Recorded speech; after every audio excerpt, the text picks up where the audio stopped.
with further ado, we are going to bring in our guest.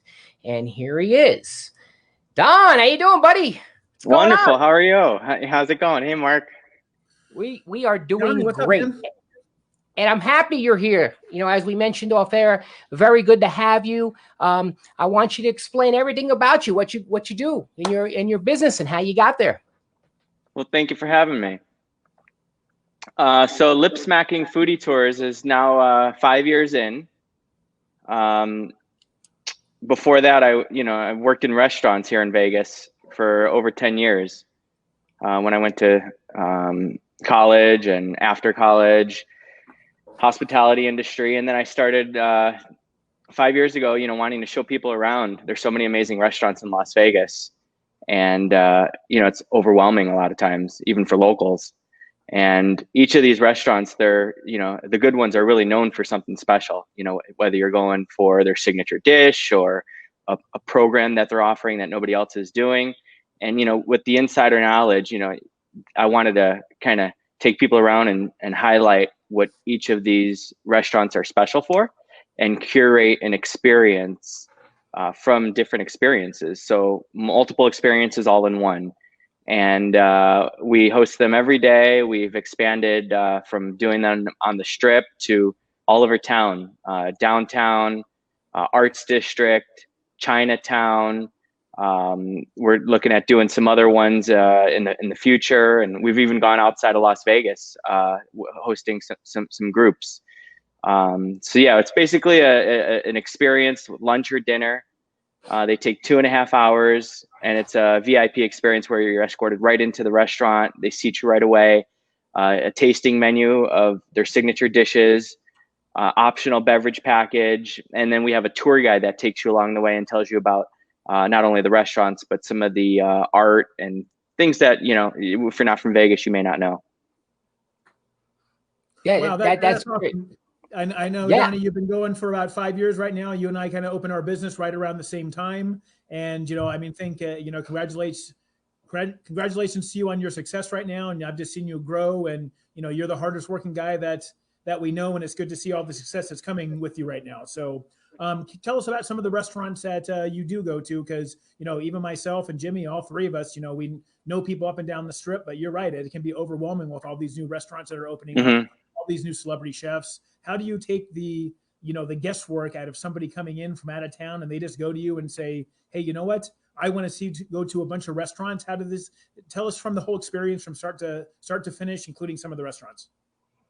So we partner with a lot of the restaurants at Aria Resort and Casino, Cosmopolitan. We've hosted tours at Venetian and Wynn.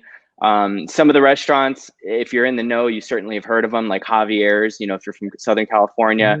But if you're from, maybe a smaller town and, the country, you've maybe never heard of the restaurant. So we take you to truly the best ones. Milos, where they fly the seafood in from Greece almost every day. Momofuku, celebrity chef restaurants as well, like David Chang, Scarpetta, STK. We showcase the vibe dining with the DJ. Blue Ribbon, we talk about the brothers from New York.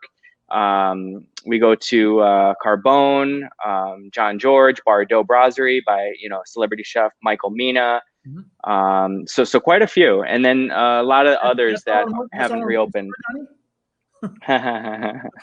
Some days, yeah, I've been known to do 3 tours in one day, and maybe like 12 different restaurants all in one night.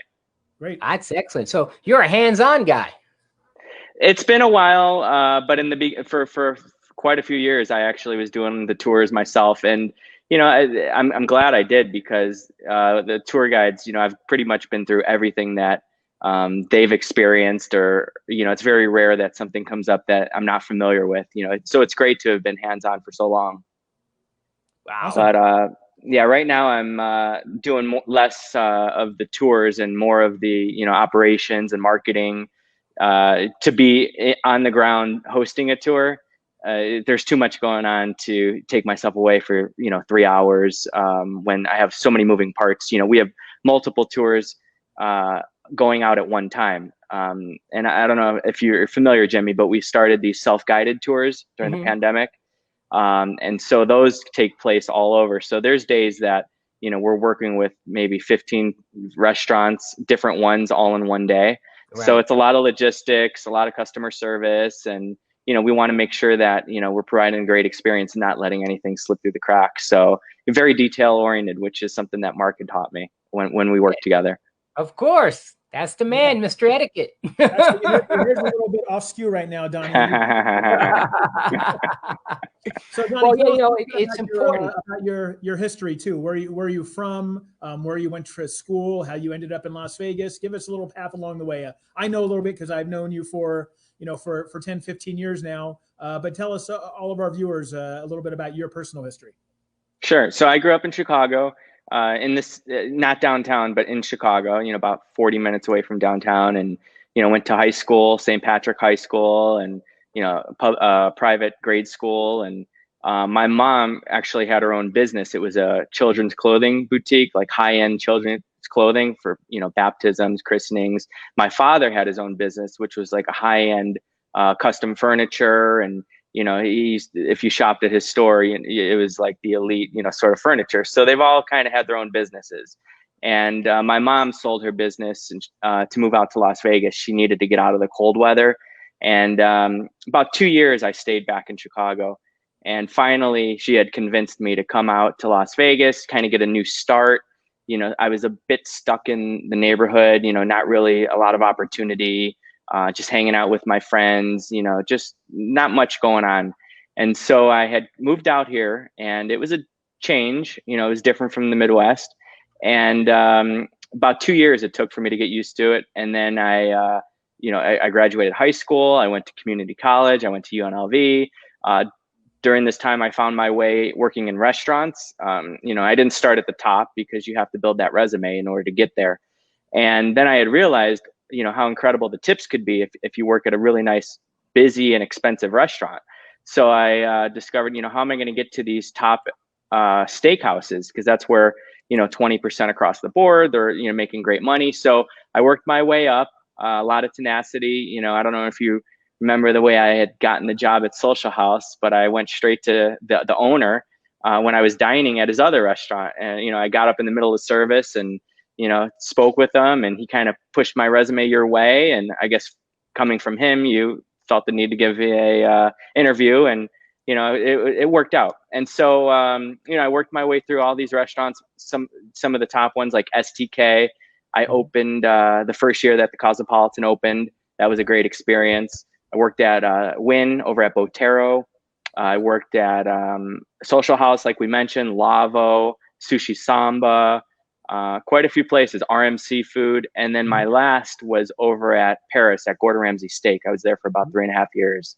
And then, you know, part of my hobby on my off time was keeping up with all the restaurant openings and trying them out. You know, I became a diner myself. My girlfriend at the time and I would go, you know, to a new restaurant for date night, you know, every time. And just, I was really in the know. And then, you know, I was kind of searching for something other than what I was doing. And, you know, I enjoyed waiting tables and providing a great guest experience, but I felt like there was something missing where I wanted to do more. And so that's how I kind of came up with this idea and launched it while I was still working at the steakhouse. And then, you know, the guests were just over the moon, and I knew I was onto something, and I just have been pushing ever since and quit my job. And once I jumped over, you know, I that was a tough gig to let go. It was a union position, you know, guaranteed, you know, X amount of money every night. I had a really great lifestyle, you know, 40 hours a week, you know, it was fantastic. So to give that up, it was a hard job to get in the first place. And then, you know, that's what's always motivated me is, you know, I want to make my business work because it's a fantastic experience, and it's something that Vegas never had that I think, you know, why not Vegas for a food tour? That's a great idea. And, you know, as you mentioned, your experience, it's not like, hey, you know, I worked in this one place. You have a vast variety of establishments you worked with and different hotels. So you've got the experience. So now you know exactly how to put it together. At the very beginning, was it kind of tough to start putting everything together when you first started out? I knew which like I built a list of my favorite restaurants and the must orders when you go to those restaurants. And then I had curated what I would think would be the ideal meal. And then I had to approach them. And I knew that, you know, I couldn't approach them without, you know, a website, a business card, a uniform. So I had to have all those ducks in a row. Otherwise it would just be an idea and, you know, okay, thanks for letting us know. We'll call you, sort of deal, you know? And, so I did all that. I laid all the groundwork, and then I knew that I needed to get with the top restaurants for the others to sign on. So that was the biggest hurdle, because, you know, nobody wants to be in bad company. So if you're going to like a, you know, a chain that anybody could go to, it's like, well, we were a little bit more exclusive. It's maybe not a good fit for us. So once I had gotten in with a couple of the, you know, brand new amazing restaurants, it was like, huh, well, they're doing it. Well, you know, why aren't we, sort of deal? And it's just been, you know, a partnership that's blossomed. I've been with some of the same partners for the beginning, 5 years, many covers, lots of repeat guests. You know, we're consistent. You know, we run a smooth operation. So there's no hiccups. You know, we want to make it easy on our partners, and we want to represent them well. So myself and our tour guides take a lot of pride in, you know, getting our fact checking right, you know, representing our partners to the best of our ability, and keeping up with everything that's new, whether it's, you know, just everything, and wanting to share that with people who are looking for a great experience. So I like to kind of say that we're more of the messenger. We find people that are looking for a great experience. We know exactly where to take them, and we just make the connection, and everybody wins because, you know, they love our experience. They return to the restaurants. They're taking photos, posting it on social media, you know, bragging rights to say, I went to these top 4 restaurants in one night. You know, it goes on and on and on. And we, you know, I did a tour the other day. The guest had said, you know, ever since you took us to this restaurant, we've been back, you know, 4 times with other friends. And I hear that constantly, get emails, and it's rewarding, especially for the independents like downtown, you know, the owner operated restaurants that really make an impact, because the owners are there to greet those repeat guests. Wow, that's awesome, Donnie. And I know a big part of it, and I was actually, I don't mind to share with everyone, I was actually on your very first tour when you first started out. And it was, you know, you contacted me and asked me to come along, and, you know, I can't resist going out to go eat. And the first stop we have is at Bardot restaurant, where, you know, over in the Aria, which I think it just opened up. So we're already in there, and we're getting the escargot, and the chef's coming to the table. And then we go to Jaleo, where they bring out a paella the size of my car, you know, and we're taking pictures. And then we end up over at Gordon Ramsay Steak with, you know, sliced beef Wellington, which is their signature. And, you know, and I eat a lot and I like to drink a lot, and I was completely stuffed by the end. And, you know, and we ended up, I think, over at Sugar Factory or Hex, and we did some chocolate over there too. So it's just been great to see you grow and evolve. And it's been amazing to be at the first one. Can you give us a little bit about the price point for those who are interested? Do you change according to season? Do you change according to restaurant? I know you have the downtown one. I mean, let's tell, we have viewers from all over the whole world. So let's your time to pitch it now, huh? Well, lunch, we have lunch pricing, which is different than our dinner tour. We make the pricing. I mean, while it might sound a little on the higher side, when you take into consideration everything you receive, it's unbelievable. So lunch is $125, all in with the gratuities to the restaurant. And you go to 4 restaurants, and at each restaurant you get to try 3 of their signature dishes. So for that price point, it's unbelievable. The dinner, that one's $199. Every night we have that. We offer an option for an upgrade. We've been partnered with Maverick Helicopters for 4 years now. Every night we take our guests to the shuttle pickup. Maverick picks them up, takes them to their terminal, flies the guests over the strip, and they'll bring them back to their hotel for an extra $100. Most people sign on for it. They go all in. It's, you know, Vegas. It's over the top. Absolutely. Then we have downtown, which whether it's lunch or dinner, that's $125. And we have experiences that we do book on request. You'll find on our website. We have a steakhouse tour. We've hosted many times, $7.99 a person. So that's creme de la creme. We're talking like, you know, Japanese Kobe beef and Spanish Iberico ham and fine wines to go along with. Limousine pickup takes you over to Bazaar Meat.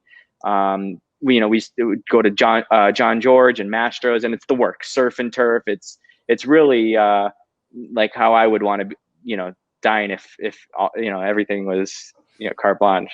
This is once in a lifetime experiences. People are coming to Las Vegas for experiences you can't get anywhere. I mean, where else are you going to go and get all these celebrity chefs all in one experience? A limo driving you around. I know you probably had a lot of wedding proposals on there, and a lot of corporate events coming in. So it's been awesome. So I know also that you're very big on social media and TripAdvisor and Yelp, and I know you've won a ton of awards too. Can you tell us a little bit about that? Yeah, so we've been fortunate. We have a very loyal following. Almost daily, we have a guest that's been on one of our tours that's joining us again, and they don't even live here. So every time those Best of Las Vegas awards come out, we'll send an email out to our our database, ask them to support us, and they want to see us do good because they know we're truly we care, and they feel that. And they want to see us succeed because, of course, when they come back, they want us to still be here with new lip smacking tours for them to experience. So they're all behind us, and we make that ask, and I have people telling me they're voting every day, and it's humbling. And so we have been fortunate to. They haven't announced this year, but the prior 4 years we've won Best Tour, Best Food Tour. They created that category. I think the year after we started the business, a few others, Best New Tour, so quite a bit. And it's something that we're really proud of. And I like the fact that, people find us based on our reviews, and they'll come on tour and they'll say, we have never seen reviews like that before, where they're just all 5 stars. It's unheard of. Like, we've never seen anything like that. And we're big TripAdvisor or Yelpers. So they have to experience the tour. And then we like to say, what'd you think? And our goal, and we do, is to exceed expectations. No matter how high your expectations are, we still want to wow you. And we have little ways of doing that. Again, back to the details that we spoke about, allergies and dietary restrictions. It's not just here's your side salad. It's let us show you what we can do and how chefs can get creative and passionate about dishes that are, vegetable forward, and we serve them first. Typically vegetarians get their food, or whatever the restriction may be, get it when it comes out. Well, we want to set a thing where they get served first at each and every restaurant, so all the other guests go, wow, I should have said I was vegetarian, And so we have all these little things that make it special, and it's in the details. And at the end of the tours, we give out this amazing booklet. It's not inexpensive to print, that gives you recommendations on the best restaurants to visit during your stay. And there's no advertising in there. It's all genuine places, and I'm sure that if you were to look through it, you would probably say, yeah, those are the ones. And so we're just looking to give guests something that they've never had before, and we're constantly told it's the highlight to their trip. We're hearing that, especially now with a lot of things not being open. We've been on some fortunate to be on some articles on like what can you do during these times, and so we've been quite busy. And people that have maybe never thought about taking a food tour, that we're turning them on. But I also always hear them say, ever since we took your tour, we take them in other cities, but they're not the same. It's not lip smacking. I go, this is the Vegas version, baby. Right. That's the big deal. It's the Vegas version. So let me ask you something. So great criteria that you have. Excellent. So if I'm a guy that I'm coming in from another state and I make arrangements, do I get to choose which place I can go to based on what you recommend, or is there like a list, or you have set tours type of deal? We have, we'll start you with asking, do you want to do the lunch or the dinner? And then we'll find out if you want to do the strip or the downtown. And then of course we have the arts district and some others, but it's not, a lot of people from out of town haven't heard of the restaurants, so it could almost overwhelm them because, it becomes a lot. So they when they start doing their research, they look at our reviews opposed to start digging into each of the restaurants. and they see that the Strip is going to be, your high end, award winning, just you step foot and you're like, wow, they didn't miss a beat anywhere. And it's a mix of cuisines: French, Greek, Italian, Spanish, you name it. Right. Contemporary American, steakhouse. Or do you want to go downtown and do you want to see where the locals go, hear the history of historic Las Vegas and why the revitalization, and take you to all the new hotspots, right, where you're going to meet the owners, the chefs. You're going to walk through the container park, see a side of Vegas that maybe you wouldn't have discovered on your own. And it has more of a neighborhood feel, which a lot of people don't associate Las Vegas to have. So it's what are you in the mood for? Do you want to go, over the top, add the helicopter at the end? Do you want to go a little bit more casual and try some elevated comfort foods? And then the self-guided, those actually do list the restaurants, because those restaurants don't change except for depending on the day. Because right now in Vegas, not every restaurant's open 7 days a week.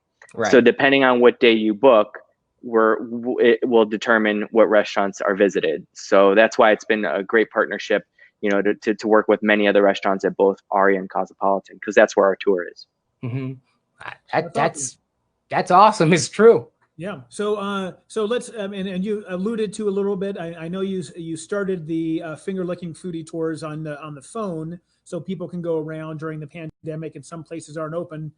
Tell us how the response has been pre-pandemic versus what we're dealing with right now. How you've evolved. How are these strangers and groups feeling about going with each other on these tours and these experiences together? How have you adapted the business? Because obviously you're doing well. We still hear a lot of great things about you. So tell us before and after and how you've gotten there.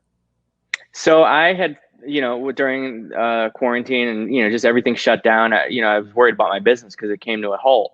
And so we started to, offer private tours, but I think the traveler that's visiting now want to socialize and don't necessarily want to be isolated on a private tour. So we'll make that offer, or there's an option to, make your tour private during the checkout process. But we don't see a lot of popularity with that. I think the whole experience is to be with others, and, especially after being at home for so long. So that's been a little bit of a surprise that people want to be with others. But, pre-pandemic, I started a sister company that I hadn't announced yet, to be your more family-oriented, more approachable price point, something that anybody could do, because ours are a little bit, on the higher end. So I started the company Finger Licking Foodie Tours, but I hadn't really had any actual tours to offer. I was thinking maybe Link Promenade, Container Park, something a little more on the casual side. So then during quarantine, I had come up with the idea of a self-guided food tour. Self-guided tours all over the world. You could download an app, you could go on a website, but I have yet to see a self-guided food tour. And I think that's because of the logistics behind it. But because we've had, our partners for so long, they know that, we're going to have our guests showing up on time. We're going to have allergies, dietary restrictions. Right. There's not going to be, a party of 4 and all of a sudden there's 5 guests instead of 4. So we laid out the foundation to where it works, and it's been doing really, really well for locals, which is a market that we've not really focused on in the past. We were doing a lot of corporate events, and at the end of February, we had our largest group downtown this year for 210 people on one tour. And I was doing, I had tours lined up in every month in a new city. I just had done one this year in Canada. It goes on and on. But locals is something that, I've always felt, if I have repeat guests all the time on the tours and they don't even live here, well, how great would it be to expose these restaurants to locals? Because they hear about them, but sometimes they never get the motivation to actually go and check them out. Right. So if I could curate an experience at an approachable price point that they don't have to group in with people from out of town, because a lot of times locals just want to be with themselves and their friends and their family, whether they're visiting in from out of town or whether they're celebrating a birthday or date night. And, there's without the movie theaters and a lot of the shows curtailed, we've been doing a lot of advertising. We've been on some of the media, and we started off downtown, a self-guided tour, which is available any time of day, which is fantastic because usually, you have to fall into our booking pattern. But with these, they're available every half hour. So you tell us what time you want to go. $79, 3 restaurants. They seat you right away. You know, with the half capacity, reservations are pretty much required at some of these hot spots. This gets you seated right away. You get the tasting menu. It's like Uber. You get up and you leave. You don't have to tip. It's all inclusive. It supports multiple restaurants in the community instead of just visiting one. And it's a great way to get people in the neighborhood that linger once the tour concludes and maybe pop over to a bar, go back to their neighborhood, tell people about these new places. And it's a way to drive, you know, tourism at a time when, you know, tourism is down and you know, restaurants could use a little bit of extra, you know, support. And so after the downtown, we launched Arts District, Esther's Kitchen, Jammy-land. We go to an art gallery, and then we finish up with desserts at Cornish Pastico. And then I've always wanted to do one in Chinatown because, you know, if you're not familiar with Chinatown, you might assume that it's all Asian cuisine, but a lot of the chefs from the Strip are, you know, every French. I mean, you guys know, Spanish, every cuisine, and the ingredients are Strip quality, neighborhood hospitality, hidden gems found in these plazas and strip malls that you drive right past. And, you know, I figured, well, now we can actually do these Chinatown tours because we don't have a minimum that we have to host and a tour guide and all the logistics with that. And we've incorporated, you get yourself to the first restaurant, just like you do all of our other tours, just like you're going to a restaurant, you get yourself there. And then 35 minutes after your visit, you get a text on your phone saying your Uber's outside. You get in the vehicle, you don't have to tell them where you're going, you don't have to pay. They take you 4-minute drive down to Lamai. And then the last restaurant, you walk right over. So it's all right there. And it's a great way to expose these chef-driven neighborhood hotspots that, you know, people are still, you know, unfamiliar with. And it's just rewarding to be able to showcase. And then we just launched Self-Guided with an Aria, which is a fantastic experience with the optional helicopter at the end. And you know what? You mentioned the helicopter tours and stuff. I just wish, from what you're telling me, that Lake Mead would fill up and all the marinas would open up, because then you can do like the nice dinner cruise, because I don't think anybody's doing that anymore on the lake because it's so down, you know? There's a lot of opportunity. Yeah, I'd like to do one in downtown Summerlin. You know, there's some great restaurants there, and especially on a Friday, Saturday, you know, it might be tough to get reservations. With our experience, you know, you check in with the host. They have you down, they seat you right away, your food gets pushed up, comes out nice, fresh, hot, you know, and then you're on your way, and it's fun. It's a great way to, like, you know, mingle with friends and support the various restaurants. So I'd love to expand maybe Green Valley Ranch and maybe even other cities. Yeah, great. So great, Donnie. I mean, like what you're doing is phenomenal, how you came from point A to point B and where you are right now. Tell us a little bit about, you know, because you're very much into the food scene just in general, and not just here in Las Vegas, but in the entire world. Tell us about some trends or some restaurants. Tell us where you like to go or some trends that you see upcoming soon. And, you know, let's pick the brain of a master foodie over here. Well, believe it or not, for those that don't know, I don't cook. You know, I dine out. That's what I do.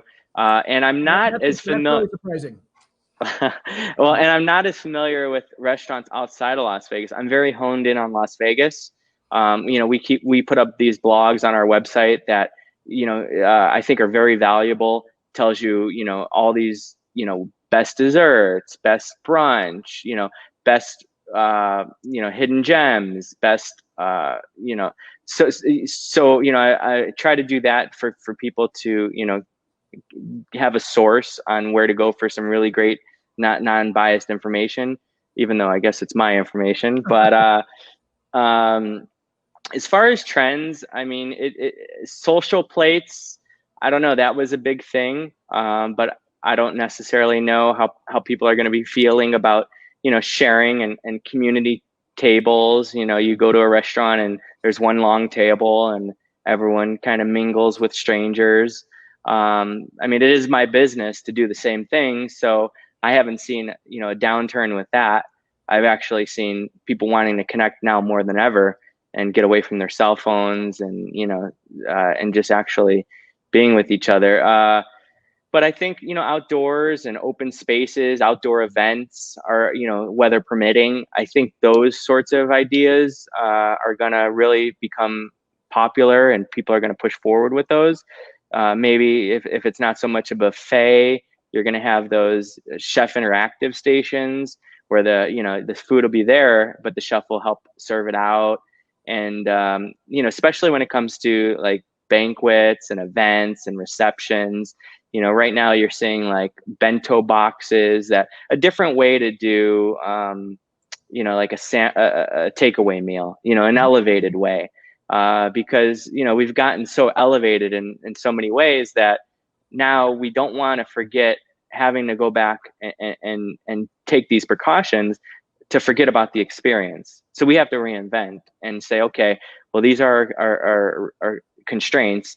How do we do it in a new way to where it's actually going to be a great experience? And that's what I think Vegas has always been known for, is the reinvention and always moving. There's always something going on, whether it's the Boring Company, underground tunnels, the new resorts, you name it. And so we are one of the big fields that I'm involved with is the meetings and conventions.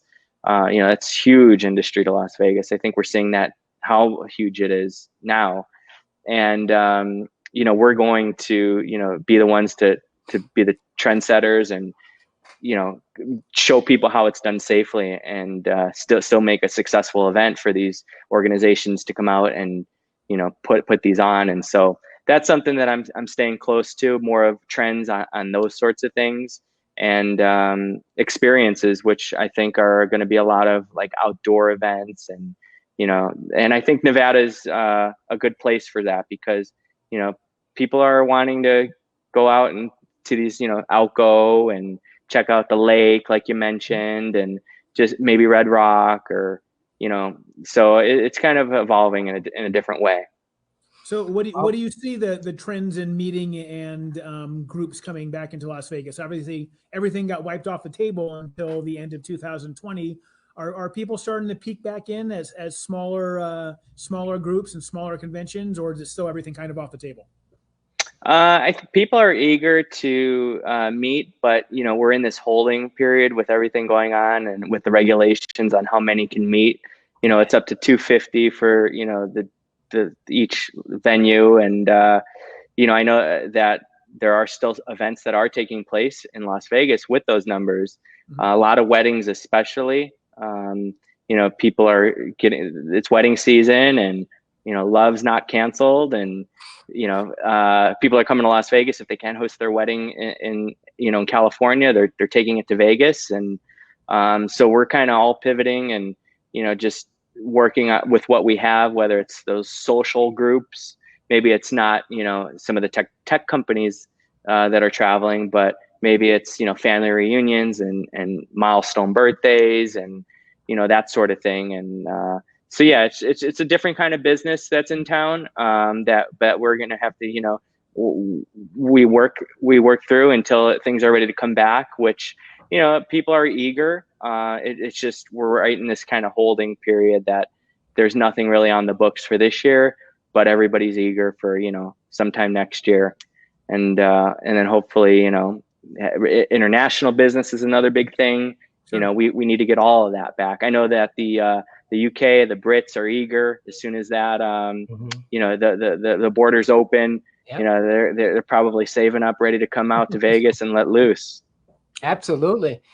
Today we may have some good news, because I don't know if you guys are aware of this, but the governor is supposed to speak today, and from my understanding, it's supposed to be something to do with what we do. So maybe, like you were saying, Don, maybe they're going to make, the meeting more attendees, more people to a table, anything that will help the industry. I was told it may happen today. So let's hope for the best today, because it just make everybody happy, because, we got to get going within the guidelines with all this pandemic stuff going on. But no, this is great, because what you do, the service that you give to the, not only locals, you do it for anybody. It's fantastic, because I didn't think that a lot of people knew that, as far as the local end that I know, knew. I mean, this is great. You offer a lot, and this is what's phenomenal. And that's why I'm glad to have you on. Thank you. I appreciate that. Yeah, it's a pleasure. It's, it is a successful business, but there's more to it than just being, a thriving business. It's actually having an impact, and people telling, one of the things that I love is people telling me that this is the best thing that they've done in Las Vegas. And that's a big statement, when you consider all the things that there are to offer.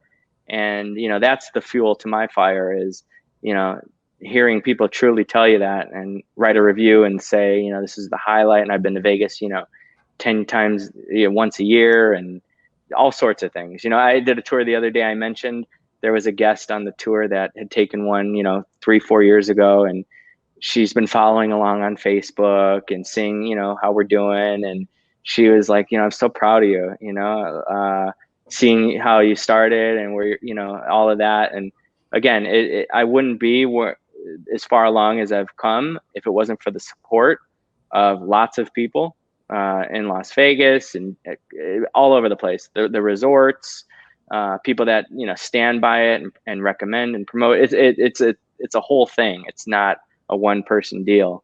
My tour guides are incredible. I mean, they're unbelievable. It's really a cool thing. So I appreciate you guys having me. Oh, of course. Your tour guides go through like a training process, right? They have to understand. Yeah, I bet you. That's good. I give a list of RHI, but we'll get that maybe someday, Donnie. We'll make them RHI level. So So Donnie, I got a question. You always, you're always smiling and you always say and do the right things, but I want to get maybe a little dirt from you. How about this? So okay. They have a bunch of restaurants. I'm sure restaurants are beating down your door right now to be part of the tour. So give me a restaurant or two that maybe at first didn't want to do business with you, and now, maybe you asked them and they blew you off, but now they're like beating down your door looking for business. And I know you probably won't tell us, but if you do, that'd be cool. Yeah, say the PC thing. I mean, there is truth to that.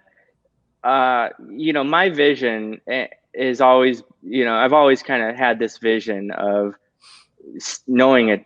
I saw the end product and knew it would be great, and I knew it would work as long as, everything came together. And there have been others that, blew me off, but it doesn't bother me or affect me. I just see it as they didn't see what I had saw.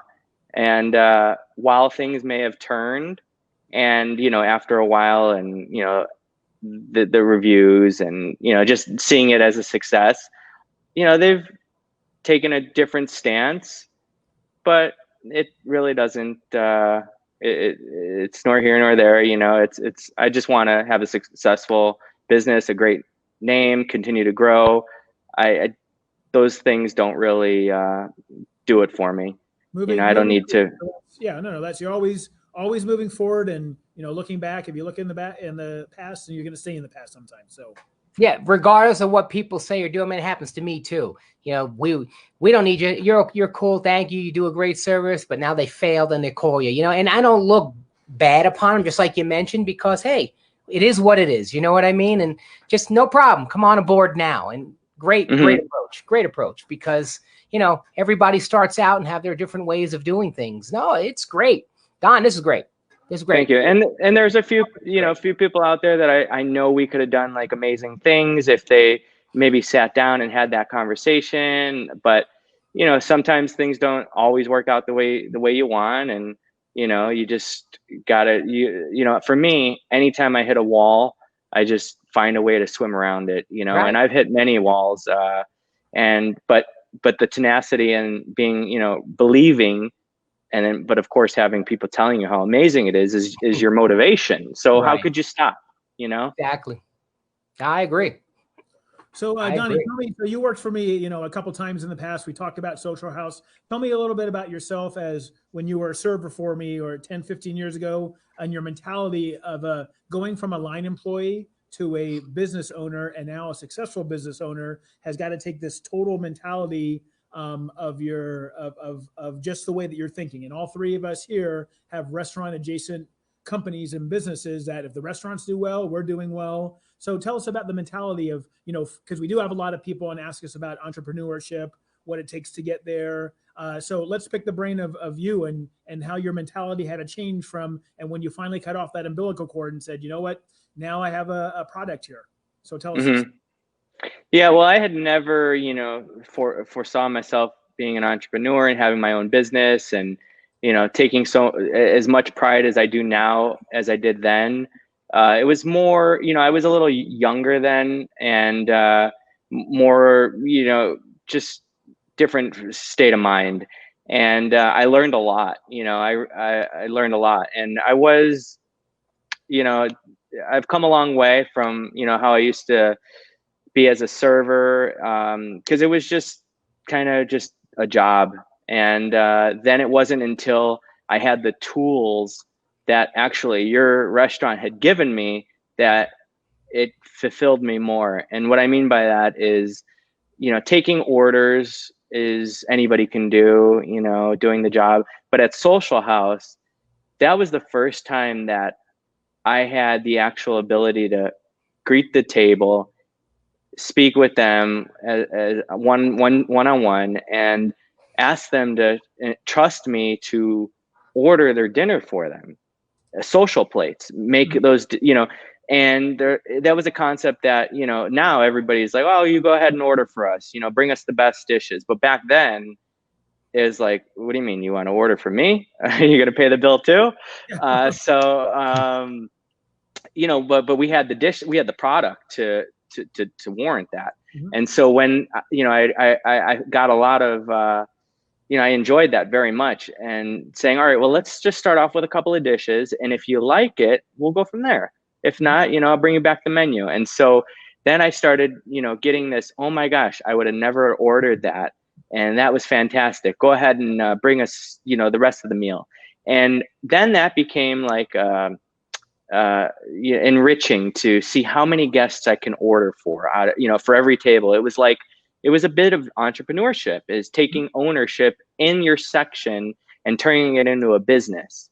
And obviously, you know, showing them a fantastic time, earning my 20% gratuity, but then I was getting handshakes at the end of the meal, and they were saying, that was awesome, thank you. Mm-hmm. And that was something I never had the ability to do as an order taker. It was always, all right, you ready for your check? Here it is, thank you, that sort of deal. And so now that freedom of actually being a server, but actually having a say, is what wanted me to provide an experience for people. And you know, that's kind of what really turned on the idea of doing this. And then I used to, you know, turn my business into, you know, I really I perfected my craftsmanship as a server. I mean, I think I was really good as far as multitasking, memorizing orders, never having to write them down. And I would challenge myself to do those things. I got a kick out of, you know, upping my game, and, you know, and upselling and doing all these things that, you know, you can do when you're in a restaurant, if you know how to do it. Getting reviews, you know, I remember I was getting reviews because my general manager at the time would always read them. So I wanted to make a point to show that, you know, I was doing my part, and all the staff were just like, your friends are writing those, your cousin's writing those. Cause I would get 3-4 a day. And that's unheard of, but, you know, it's just cause I knew how to do it. And when you know, working in restaurants, you learn a lot. You learn about people, how to respond. For me, I worked in many different restaurants, many different cuisines. I know what guests are willing to taste, what they're a little is maybe too adventurous. And I just have a knack for, you know, being able to, you know, kind of put it all together. And so I never thought I would be in business for myself. But the reason I mentioned my mother and father is because I guess in hindsight, it runs in the blood. Even my sister has a business. There you go. Yeah. There you go. That's what's important, because it always comes from the parents. You know, you learned your hospitality, learned your customer service. It's excellent. It's excellent. Well, Mark, we're there, man. This is something that I love this part. I love when Mark asks his special question here. It's still not going to put you in the corner, though. Don, you love it. Okay, yeah, Mark, Don, it's your time. Thanks for being with us. And I know you're a busy guy. Absolutely. moving along, but we asked a question with all of our guests. You know, we have a lot of people that view from all over the whole world sometimes. And, you know, living in Las Vegas is a totally different beast, right? It's a totally different animal. You go to different cities. So we'd like to hear a story, a Las Vegas centric story, you know, about maybe a celebrity you dealt with, or a gambling story, or just some story that you wouldn't believe it unless you actually lived here in Las Vegas.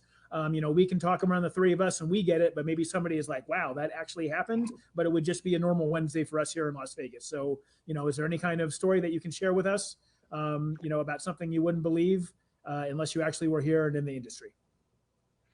I can't think of one too heavily. I mean, the only thing that comes to my mind is, you know, we would get, you know, VIPs and big spenders, you know, all the time, and they would spend a lot of money. You know, I've even had, yeah, I've seen a lot. And then one time I, you know, had waited on somebody, and, you know, he was telling me how he had flown, you know, private jet, and he had his 3 girlfriends with him, and he was talking about the type of champagne that they had on board. And I was like, wow, this guy is, you know, I don't know who he is, but he's here to celebrate. And so I got excited, and we had dollar signs come up. Yeah, right. And so I went to the Japanese Kobe beef, and, you know, I get excited about, you know, to talk about, they hadn't heard of it before. And, you know, we had the certificate of authenticity, and, you know, I was like, oh, you're going to love it. It's, you know, I was explaining the flavor profiles, and I thought this guy's celebrating, you know, he's, and so he said, yeah, bring it. And, you know, I asked how many ounces you'd like, and, you know, I think it was just a little bit for every person. And so, you know, they had an amazing meal. I think he, you know, tipped fine and everything. There was a time that, like, he was just at the table by himself, and I wasn't exactly sure, you know, where everyone had went, restroom, whatnot. And so then I guess turns out that, you know, and these were like, you know, younger people, younger ladies. And my general manager, like week and a half later, I guess he received a letter from one of the girls' moms saying how the guy went out and told him to go to the ATM and pay part of the bill, and it was just a fiasco because I wasn't expecting that. And it's unfortunate because I would have never presented that to them if I realized that he just wasn't who he was pretending, I guess, to be. Mm-hmm. Wow. Yeah. That's Las Vegas. I'm sure we could tell a lot of stories between all of us about people. You know, you can be whoever you want here, you know, and you can, if you are somewhere big, you can come here and fall completely under the radar. But if you're also, you know, some guy from wherever, you can come here and be a rock star, right? Wow. Mm-hmm. That's a good angle. That was a good story. I like that one. Yeah, that was the other way, Jimmy. He got you going the other way on that, right? Yeah, exactly. Because we had one where one of the chefs, I mentioned it last week too, said he got a nice $7,000 watches. I was, this is the opposite, but you know what? It's what happens. You know, it's the truth. We're Vegas. It's all around. Mm-hmm. Mm-hmm. Don, thank you so much for showing up. Everybody, look at this information. Lip Smacking Foodie Tours. There's the website down there, lipsmackingfoodietours.com. Check it out. Hire them, man. It's good. It's good stuff. Even if you're going on a date, it's good stuff. You know what I mean? So everybody follow the place. If you mention Jimmy's name, Donnie will give you 90% off. Mm-hmm. Yeah, right. Donnie, thank you very much, pal. Thank you. And Mark, thank you for everything. And you've taught me a lot. If I didn't have work for you, a lot of things, it wouldn't be the same. So you taught me details and consistency. Consistency is key, man. That's right, Donnie. We'll be in touch, man. Okay. Take care, buddy. Thanks, care. Jimmy. All right, bye-bye. Right. Great guest. Another one. We're doing it. That's great.